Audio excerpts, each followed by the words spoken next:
Halo teman-teman sekalian, melalui video ini saya Albert Sebastian akan sharing berbagai hal mengenai tips untuk kita bisa sukses dalam karir atau dalam pekerjaan kita. Nah, pada video kali ini kita akan bersama-sama membahas mengenai satu tahapan yang sangat penting dalam proses rekrutmen, yaitu mengenai negosiasi gaji. Khususnya dalam video ini saya akan membahas tips negosiasi gaji untuk kamu sekalian yang masih fresh graduate atau baru lulus studi. Nah, negosiasi gaji itu apa sih? Negosiasi gaji tentunya adalah suatu proses di mana kedua belah pihak ingin bertemu dalam satu kesepakatan. Perusahaan memiliki budget untuk posisi yang kosong ini mau diberi angka gaji di angka berapa, dan kemudian kamu sebagai seorang calon karyawan yang sedang apply, yang sedang ingin mengisi posisi tersebut, kamu pun mempunyai harapan, mempunyai ekspektasi, oh saya ingin bekerja di posisi ini apabila saya digaji sekian. Nah, tentunya kadang-kadang sesuatu yang sifatnya budget dari perusahaan dan sesuatu yang sifatnya harapan dari calon karyawan kadang-kadang bisa bertemu, kadang-kadang juga tidak bertemu. Proses itu adalah yang dinamakan negosiasi. Bagaimana supaya budget dari perusahaan dan harapan dari calon karyawan bisa bertemu di satu titik. Nah, dari situ kita semua pun bisa tahu bahwa video ini ditujukan untuk kamu sekalian yang ketika kamu sedang apply ke sebuah lowongan atau ke sebuah perusahaan, kamu belum tahu angka gajinya berapa. Kadang-kadang kita bisa tahu ya, seperti di beberapa situs pencari kerja, oh budget perusahaan untuk posisi ini sekian juta rupiah, misalnya seperti itu. Apabila estimasi yang ditampilkan di situs pencari kerja tidak sesuai dengan harapan kita, ya buat apa kita melamar dari awal kan ya? Nah, oleh karena itu sekali lagi video ini hanya ditujukan untuk kamu calon karyawan yang belum tahu sama sekali ini budget perusahaannya itu berapa, seperti itu, sehingga ada proses negosiasi di situ.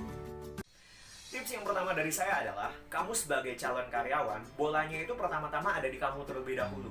Kamu harus tahu benar-benar berapa angka yang kamu harapkan untuk kamu mau bekerja untuk di perusahaan itu, di posisi itu dalam jangka waktu yang cukup lama. Jangan sampai kamu memberikan jawaban-jawaban dalam sebuah negosiasi gaji, oh terserah standar perusahaan misalnya, loh tidak ada satupun di antara kita yang mau bekerja dengan gaji yang jauh lebih kecil daripada pengeluaran kita dong.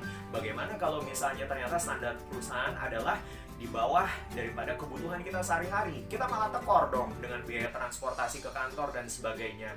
Oleh karena itu, pastikan kamu tahu betul berapa yang kamu harapkan, berapa yang kamu butuhkan untuk transport ke kantor, untuk kebutuhan sehari-hari, makan siang misalnya, kemudian juga untuk berbagai kebutuhan untuk pribadi kamu, kesehatan, jalan-jalan, dan sebagainya. Dan yang paling penting tentu kebutuhan keluarga. Kamu harus tahu berapa yang kamu butuhkan. Kamu harus tahu berapa yang kamu butuhkan, itu bukan hanya dalam bulanan, melainkan dalam 1 tahun, dalam tahunan. Kenapa hal ini penting?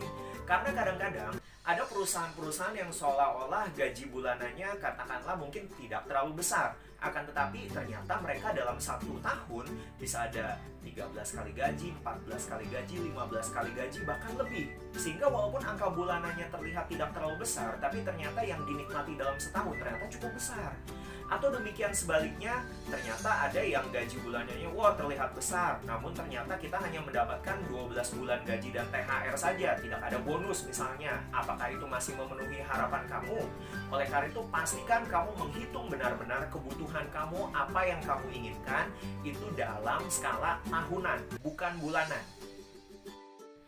Tips yang ketiga, pastikan kamu benar-benar mempelajari seluruh breakdown atau komposisi dari penawaran gaji yang diberikan oleh kantor tempat kamu sedang melamar tersebut.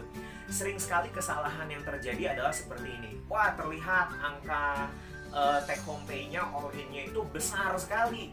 Akan tetapi ternyata itu di breakdown ada begitu banyak komposisinya. Ada tunjangan telekomunikasi, kemudian ada tunjangan posisi dan sebagainya, sehingga ternyata gaji pokoknya itu tidak terlalu besar. Dan ini sering menjadi permasalahan ketika sedang hari raya, ketika sedang THR, kita mengharapkan, oh, kepingin dapat angka yang besar, dan ternyata gaji pokok Anda tidak sebesar itu ternyata. Sehingga Anda perlu memperhatikan detil per detil apa yang Anda dapatkan, mana yang Anda dapatkan dalam komposisi setiap bulanannya, mana yang Anda dapatkan hanya di waktu-waktu tertentu saja seperti THR.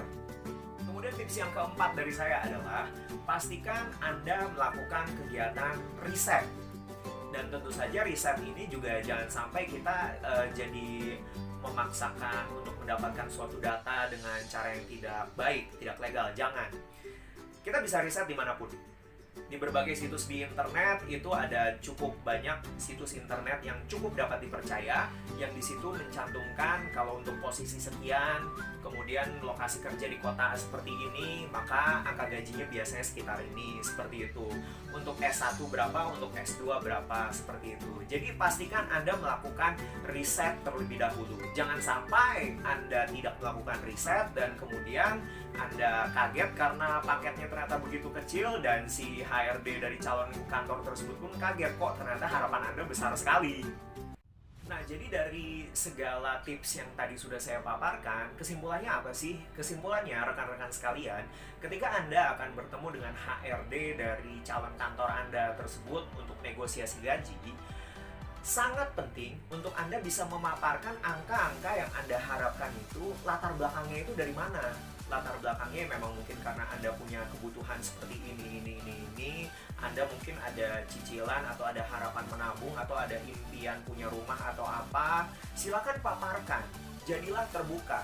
Jangan sampai Anda ngasal tembak angka.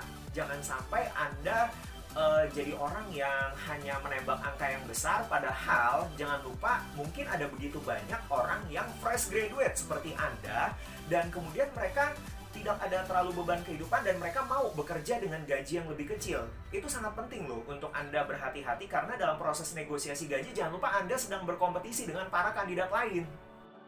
Kemudian Anda bisa memaparkan keunggulan Anda bisa memaparkan bahwa Anda siap bekerja keras, Anda siap untuk meningkatkan kompetensi Anda. Katakanlah hal-hal yang baik yang memang jujur dari dalam hati Anda. Oke? Jangan sampai Anda, para fresh graduate, Anda menembak angka terlalu tinggi, kemudian perusahaan juga tidak senang, kemudian juga akhirnya negosiasi begitu alot terjadi, dan akhirnya Anda bekerja dengan kondisi Andanya tidak senang dengan angkanya, perusahaan juga tidak senang dengan angka Anda. Pastikan kedua belah pihak sama-sama senang, dan jangan sampai ketika Anda bekerja dengan terpaksa, akhirnya Anda hanya bekerja dengan singkat saja, dengan sementara saja, baru sebulan 2 bulan kerja, Anda sudah pindah lagi ke perusahaan lain yang mau ngasih angka yang lebih tinggi, akhirnya nama Anda jadi jelek di dunia kerja. Ingatlah, dunia ini sepenuhnya adalah tentang networking. Suatu hari mungkin Anda akan ketemu dengan kantor lama Anda lagi, suatu hari Anda akan ketemu lagi dengan HRD yang pernah negosiasi gaji dengan Anda. Fair-fairan. Jadilah kita setiap momen dalam kehidupan ini negosiasi dengan baik, negosiasi dengan transparan. Apabila penawaran yang diberikan tidak sesuai dengan apa yang Anda harapkan dan tidak sesuai dengan kompetensi Anda, jangan ragu untuk berkata, oh baiklah, mungkin kita memang belum berjodoh dalam kesempatan kali ini. Dan silakan, Anda harus mencari lowongan lain yang memang sesuai dengan kompetensi Anda dan sesuai dengan kebutuhan Anda. Sampai jumpa di video lain.